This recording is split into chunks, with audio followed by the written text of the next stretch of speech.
Welcome to From the VC's Bookshelf, a podcast from TBR, the College System of Tennessee, the state's largest higher education system. In this series, we examine how we might re-envision the work we do and how we work together as we move into a post-pandemic world. Please join our host, Dr. Heidi Lemming, Vice Chancellor for Student Success, as she leads a live discussion with industry experts and leaders throughout our system. In our Spring 2025 podcast series, we are focusing on themes found in the book Creating Campus Community in Search of Ernest Boyer's Legacy by William McDonald and Associates. The book was released in 2002, but the relevance of the topic is more important than ever for our students and institutions. Belonging asks, does everyone on campus feel valued, connected, and able to be their authentic self? In many ways, belonging is the emotional counterpart to inclusion.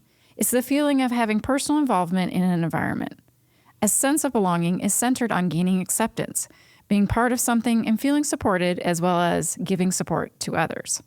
But like inclusion, a sense of belonging is active and requires reflection. Thriving institutions create spaces to foster social connections and communication that in turn nurture creativity, innovation, and success. In today's podcast, I'm excited to be talking to Antija Allen, who's the director of Pellissippi Academic Center for Excellence, or PACE, and who's also a tenured associate professor of psychology. She's served in that role for over 2 decades in higher education. She's also been the 2021-22 recipient of the Roger Crow Excellence in Teaching Award and the 22-23 Staff Excellence Award. She's written several books. She's also a 2-time grant awardee from the TBR System Office, with the first in 22-23, which was a joint effort between Pellissippi and Northeast Community College, where she co-led a multicultural student leadership institute. And today we're going to be talking specifically about that grant, and she's joined by a student who also, an alum now, but a student at the time who also participated in that institute. In the past, she's led and conducted research at a variety of institutions, including NYU, the Albert Einstein College of Medicine, Columbia University Teachers College. Dr. Allen earned her bachelor's in psychology from Newman University, a master's in psychology from Pepperdine, and an EDD in adult learning and leadership from Columbia University Teachers College. She's continued to teach every summer with the Teachers College as an adjunct professor in their Summer Principals Academy. And so we're really excited to have Dr. Allen with us today. Welcome. Thank you for having me.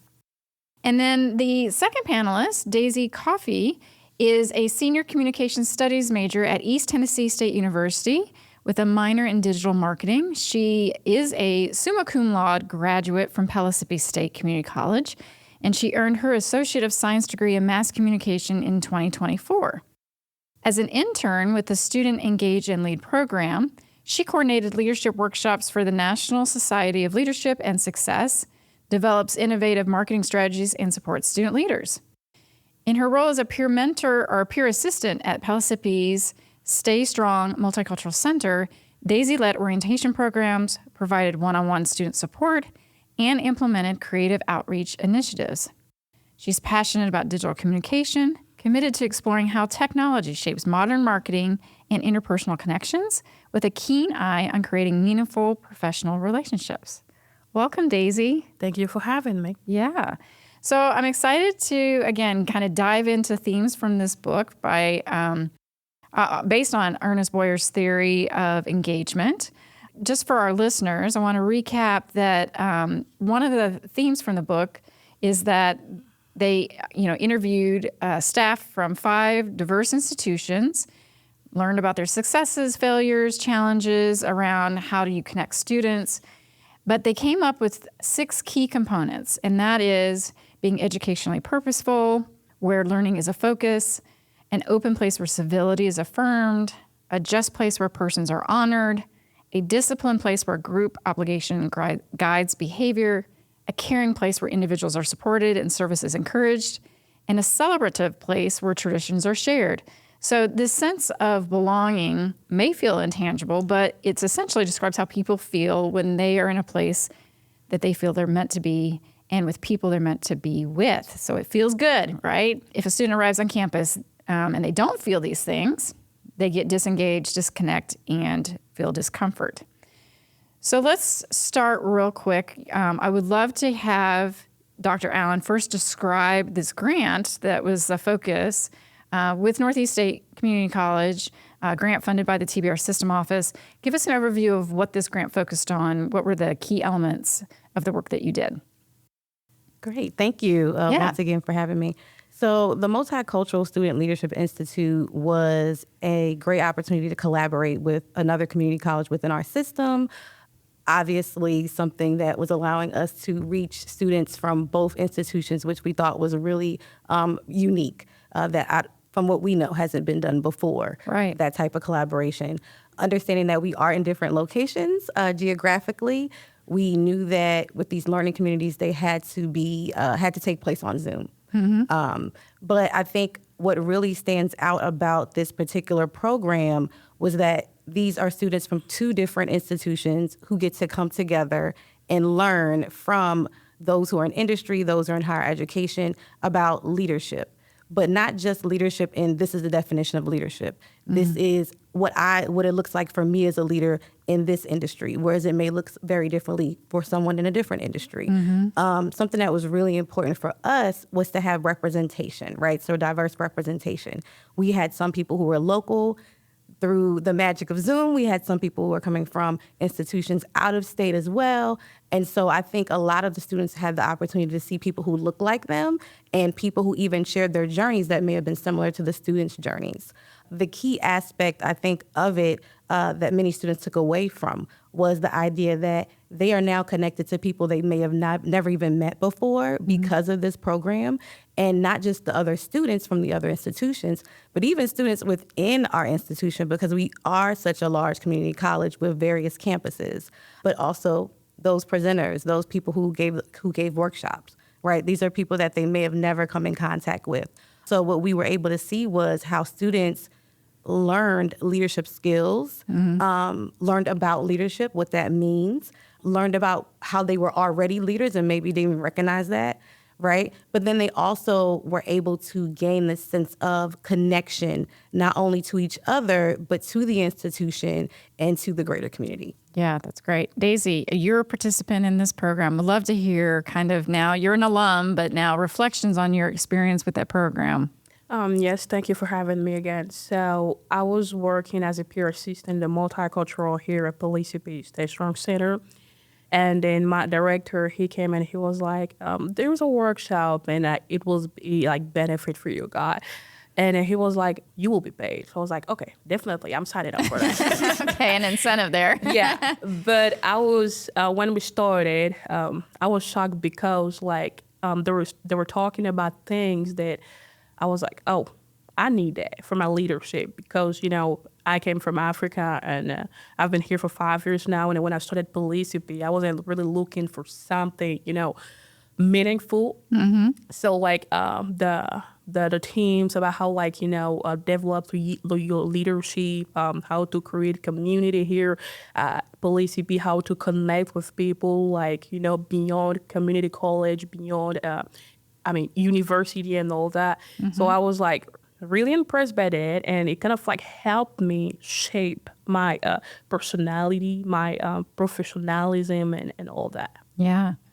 Well, and we're going to get into this. I'm sure there's some stories of things like specific speakers maybe or just activities that you like remember and like were impactful. And so I want you to kind of think about that too a little bit. Yes. But when we think about this kind of concept of sense of belonging, I just want to, you know, you gave a short overview of the intent of the program, what you were hoping to do. But how did you see that, Dr. Allen, affecting students who were in the program just on a larger scale? I saw a lot of confidence building. Mm-hmm. You know, some come in the program and they're very shy and quiet, and you'll notice that, you know, they'll open it up for questions. They don't really have any questions. Maybe if there's a comment, they might put the comment in the chat because they don't want to unmute themselves in that way. But then I saw those same students by the end of the semester, because it was supposed to be you do one cohort, and you're done. And then, we move on to a next group the next semester. Sure. But because some people were so engaged in the program and their confidence had built so much that they're like, I want to come back the next semester. And so I realized we're going to have different speakers. We're going to have different topics. So you can continue on. Oh, okay. And then at the very end of the entire program, I invited some of those students to actually speak at our closing ceremony. So again, seeing the same students who wouldn't even put a comment in the chat or unmute themselves, now standing in front of a group of people sharing their experience in this program, that's something that I truly saw develop over that time that I thought was a big change for them. And what was unique about the program is you're partnering with another college. So I guess, they're not here obviously today, but just maybe speak to like maybe what you heard even from your colleagues about what they were seeing with their students. Yeah, I think they saw a lot of the same as well, but I think other things that they may have noticed as well were students taking on roles that they wouldn't have normally taken on prior to entering this program, right? So maybe now you're seeing student ambassadors, you're seeing students who are going into student governance roles, right? And I think, again, gaining that confidence, but also understanding more about what it means to be a leader. And I think another workshop that they had was one on networking. And I found a lot of people come out of their shell after that networking workshop because they understood how to connect with others, how to make an impression, maybe just like in the first minute or so, like how to have what may feel like small talk, but how that could lead to an opportunity in the future. But also understanding that networking is just not about what I can get from you, but what I can give to you, right? And so I think those types of skills really lent themselves to these students ending up in these leadership roles that they may have never even tapped into or thought about even going into before. Right. So Daisy, when you think back on your time in the program, were there certain speakers or activities that really kind of stick out to you as meaningful in some way? Yes, I remember this presentation on personal mastery and then leadership presence, where we have to identify our strengths, our limitation, and then how we want to grow as a leader. Because like when you're a leader, you're like in the center of everything. So like your teams, people from outside are looking at you. So how will you react to, in a prompted like situation, like, what direction like you will give to your teammates like to follow you. And then I will say that the leadership presence really helped me because, the culture shock, because I'm African and I came all the way here, things are really different. Yeah, right. Some things that people do here, like we cannot do it in Africa because there's kind of like some like hierarchy and all that.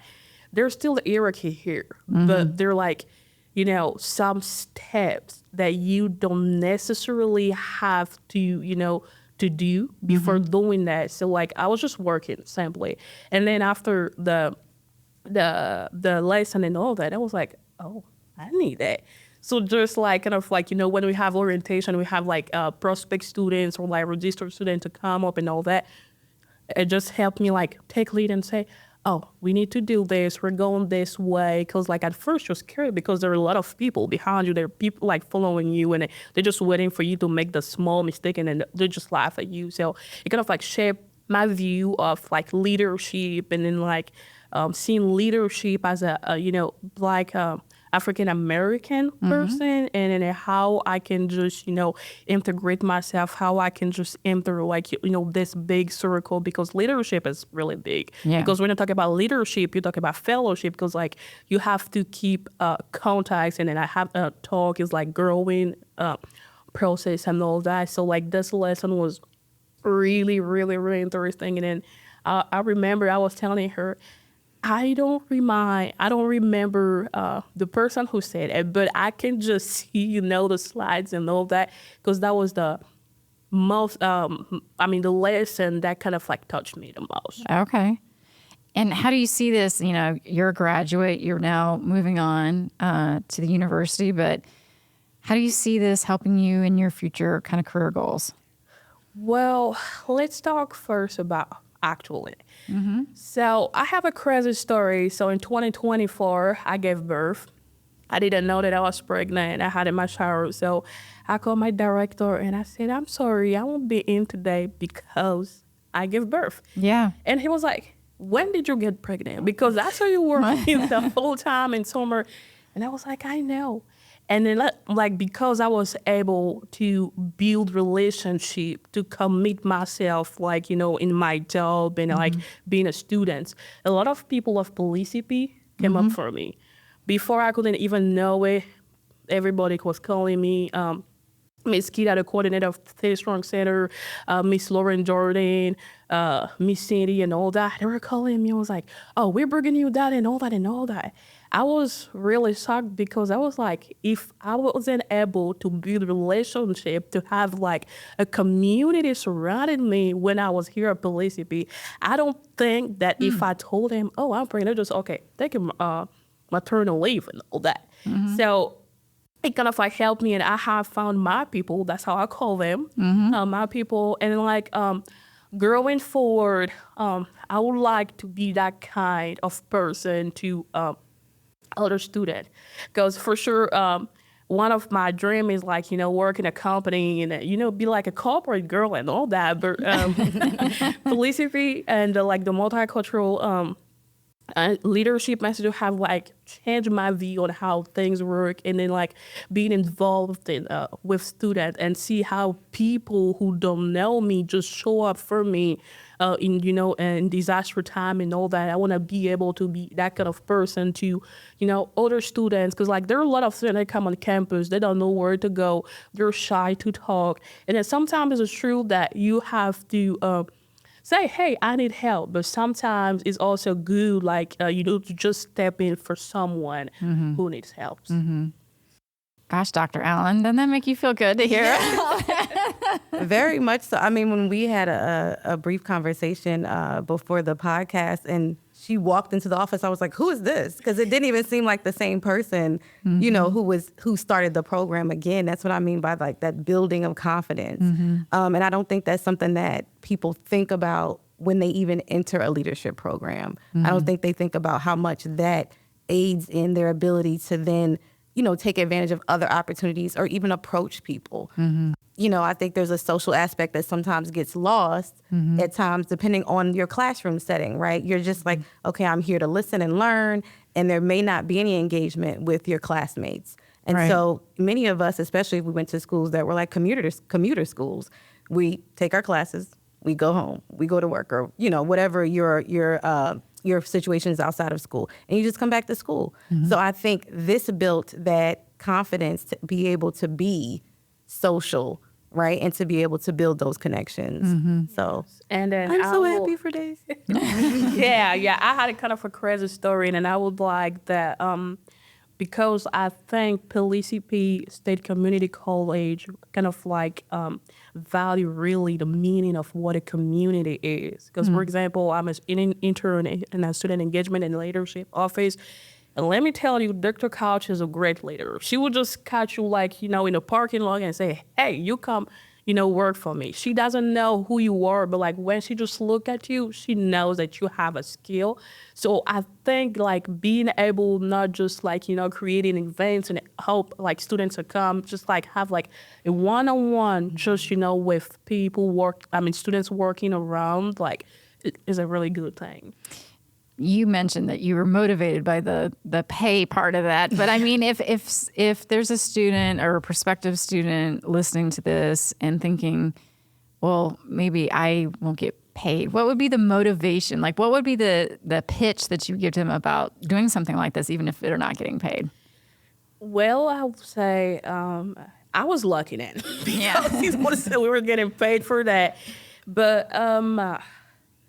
We need, as a student, because I'm still a student, sometimes we need to think, to see the bigger picture and not see like our nose and all that. And then like, not like depending on your measure, but like when you see your goal, when you see you like in 5 years where you want to be, like do it. Do it, because like, you won't get like, leadership lessons somewhere else free like that. At some point you're going to pay for some section to attend and all that.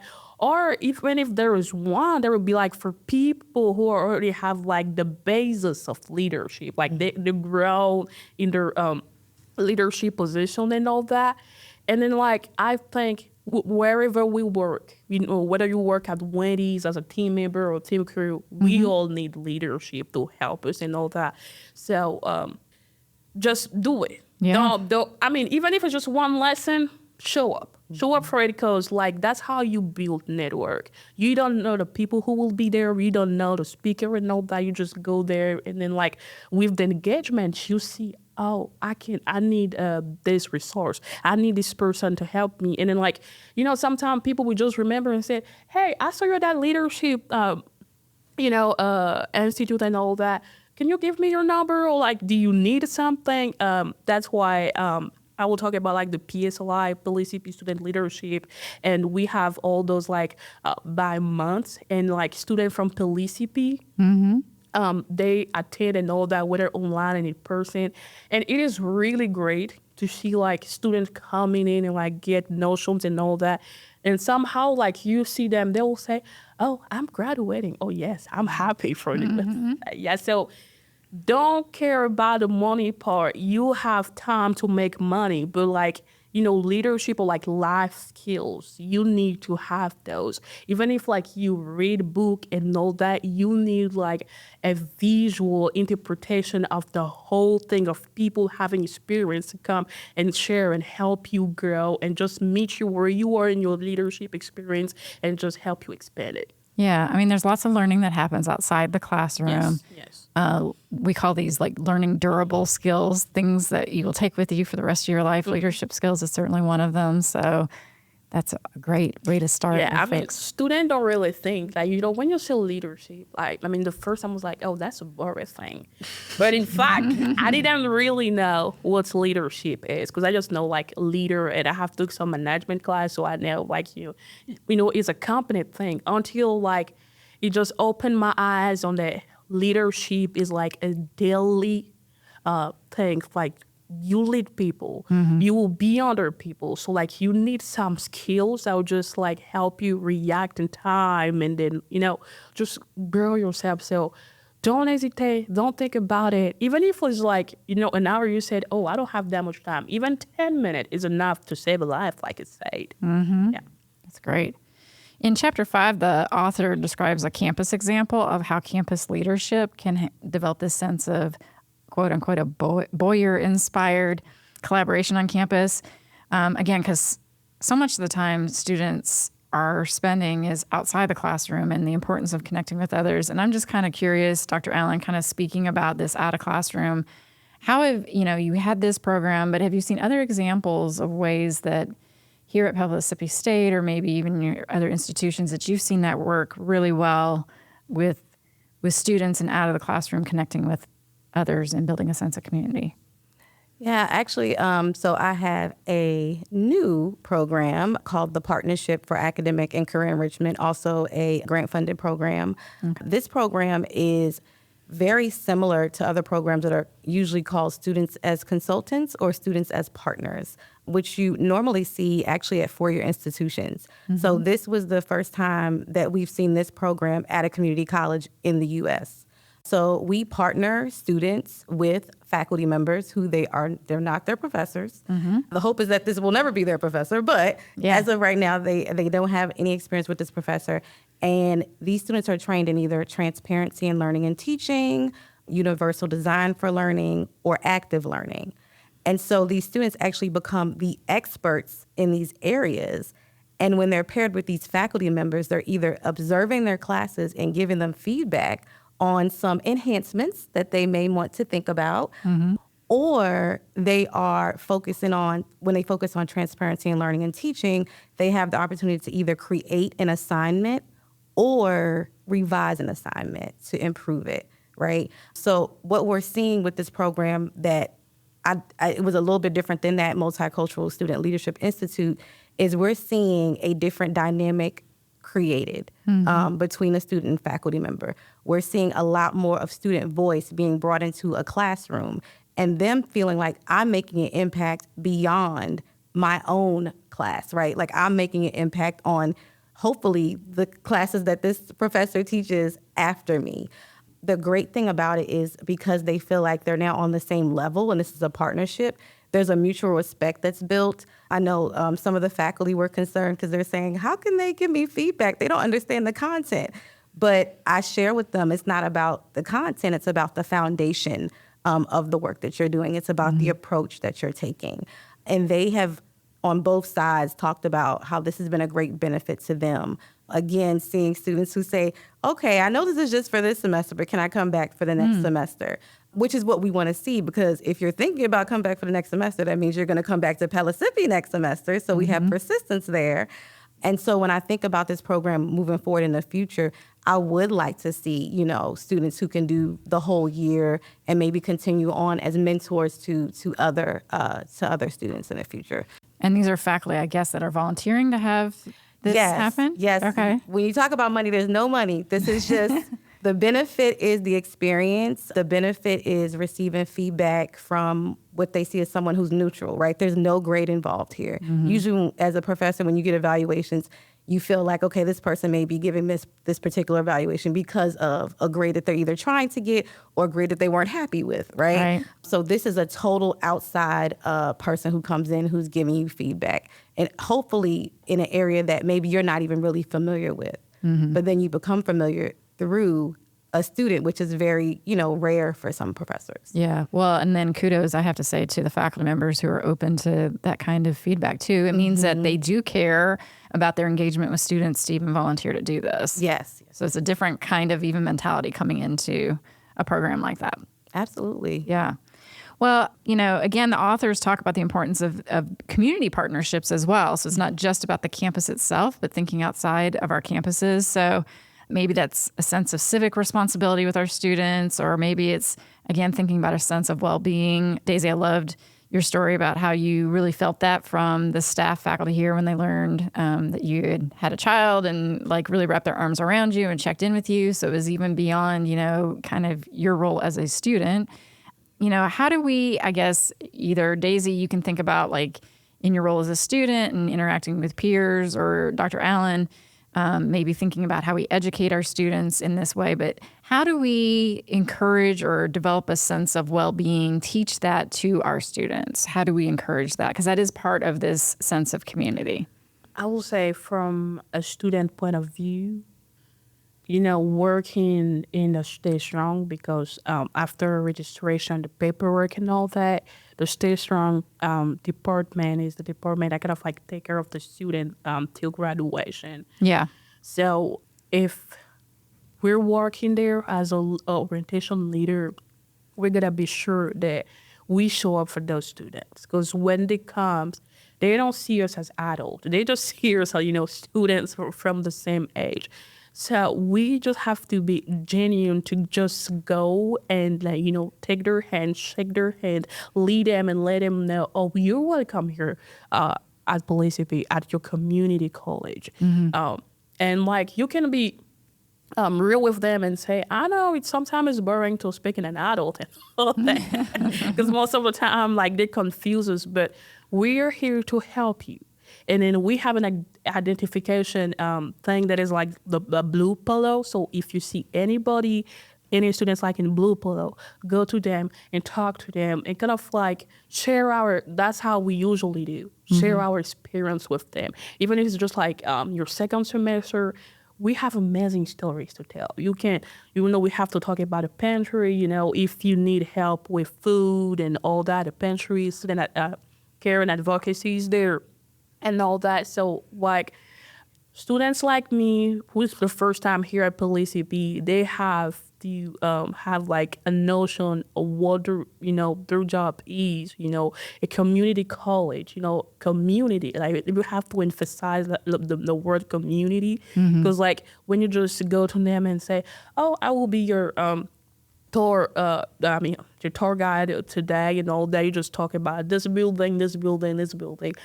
Most of the students that show up, they want to hear more. They want to know what makes you work here at Pellissippi. Why are you working there? What are the things that I can get from, working here at a community college? And do not be shy to share our testimonies, Because, like, they're tired to hear, oh, we have those resources, like classes from A to... They're tired of that story. They want to go beyond what is good. As a community college, I didn't know what a community college is. Right. Because after my high school, I just went through university and all that. There is no community. There is nobody to help you. Your parents just giving you the money to go to school. That's it. That's not a problem what's going on around. So, like, coming here was like, people are, like, showing up for you. People are carrying you through the processes till graduation. So, like, do not be afraid to share our testimony.